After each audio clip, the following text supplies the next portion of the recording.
Hello, and thanks for joining me today.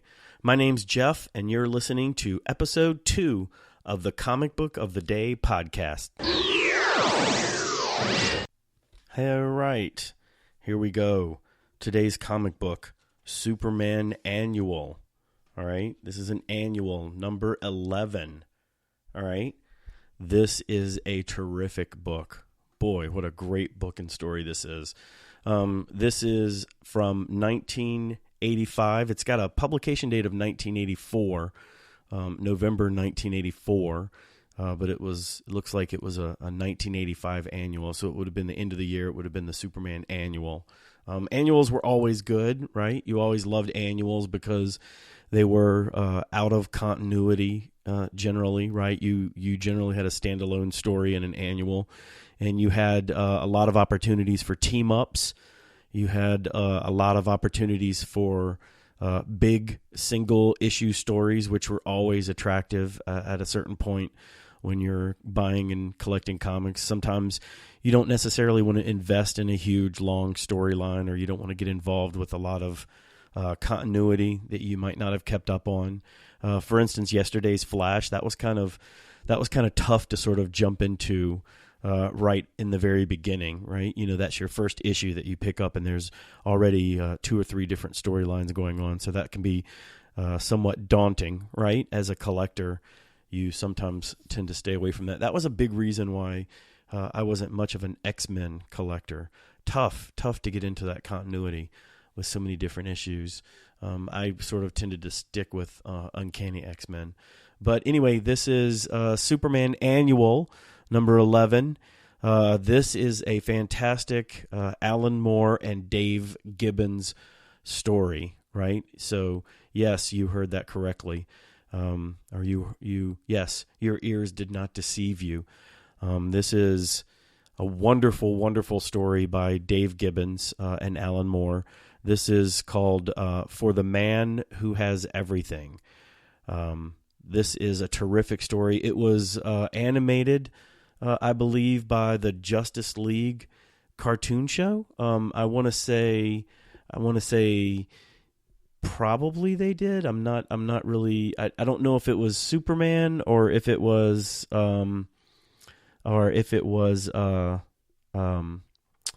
Batman and Superman or Justice League Unlimited. It looks like it was. I'm sort of digging around here trying to find out. It looks like it was an episode of Justice League Unlimited. So there is an animated version of this story out there, and it's really terrific because it sort of sticks with the main point of the story, right? So this is pretty cool, right? So it's Superman's birthday, and that's sort of a reference to where the title comes in. It's his birthday, and there's only a handful of people that know his birthday and celebrate it with him.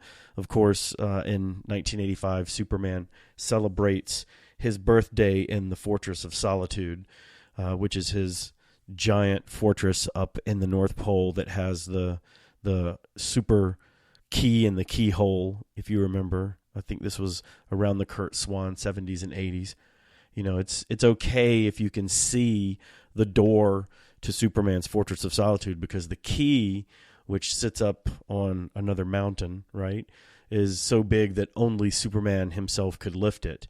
But when our heroes, Wonder Woman, Batman, and Robin, walk up, you know, they're meeting Superman for his birthday in the Fortress of Solitude. And when our heroes arrive at the fortress, the door is open. Right, so our mystery begins with the Fortress of Solitude having an open door, but it becomes a bit apparent right off the very first page that something has gone horribly wrong here with Superman.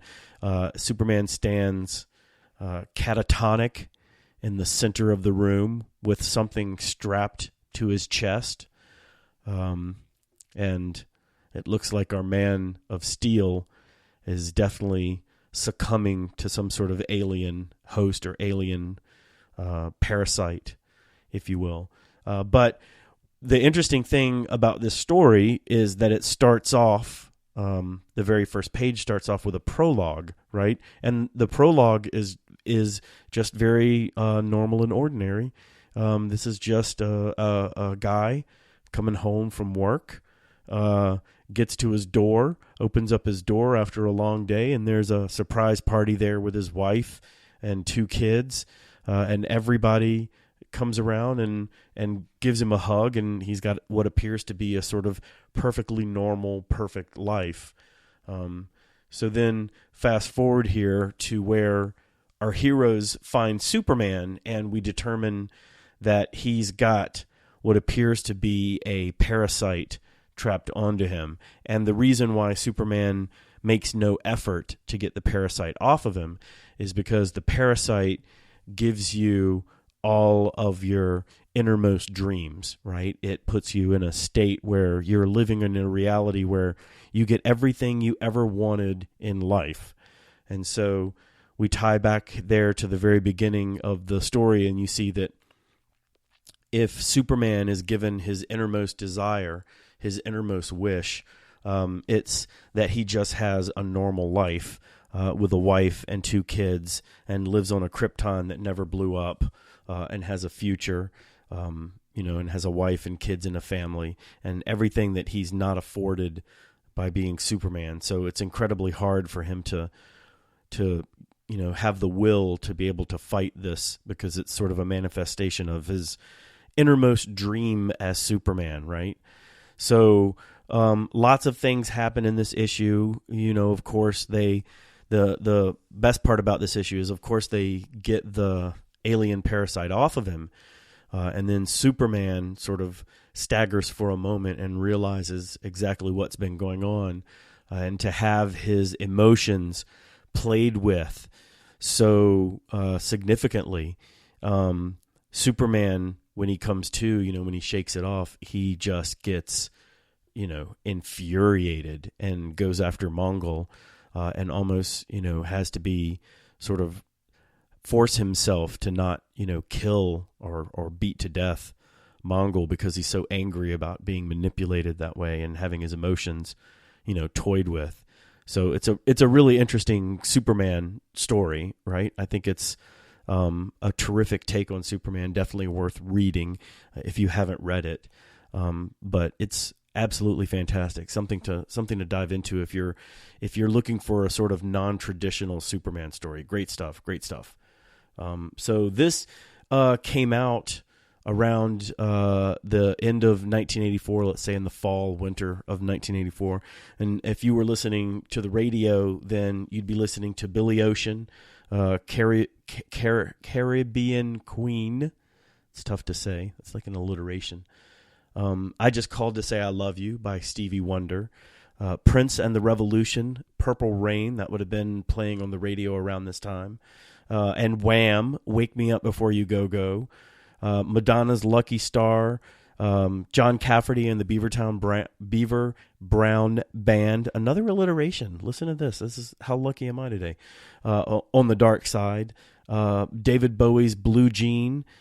Tina Turner's Better Be Good to Me. And then Shaka Khan with I Feel For You. Shaka Khan, right? You remember that song? Great song. If you were watching television around this time, you'd be watching Dynasty, Dallas, The Cosby Show, 60 Minutes, Family Ties, The A-Team, Simon and Simon, Murder, She Wrote, Knots Landing, and Falcon Crest. I seem to recall some of those. I don't know necessarily. I wasn't really a fan of Murder, She Wrote or Knots Landing, and I didn't watch very much Simon and Simon, but that would have been something, right? If you were watching television around that time. It looks like November 1984 is notable also as the first release of the Nightmare on Elm Street movies. So November 1984, you would have been able to go to a movie theater and you would have been able to catch Johnny Depp being murdered in one of the first opening scenes of A Nightmare on Elm Street. Sorry, spoiler alert. I should have warned you about that if you haven't seen that again. Some other movies that came out in November of 1984 are Missing in Action, right? Blame It on the Night, City Heat, and in December, in the first week of December of 1984, you would have been able to go to the movie theater and catch Eddie Murphy in Beverly Hills Cop. So that would have been what was playing at the movie theaters at around this time in 1984. Pretty good movies. I liked Beverly Hills Cop a lot. Thank you. This is going to wrap up episode 2. I'm going to keep these things short so you can have a little bite-sized snack of some comic books every day. We are the Comic Book of the Day podcast, or I am the Comic Book of the Day podcast. You can follow us on Twitter, CB of the Day on Twitter. You can follow us on Facebook and keep up with what we're doing at facebook.com/Comic Book of the Day. The website, of course, is where all of your daily comic book stuff happens. That's where I post the wonderful pictures of each day's comic book taken straight from the collection. And then, let's see, Instagram, you can find us at Comic Book of the Day. And that's it. I tell you what, you guys have a great day, and we'll see you soon. Bye.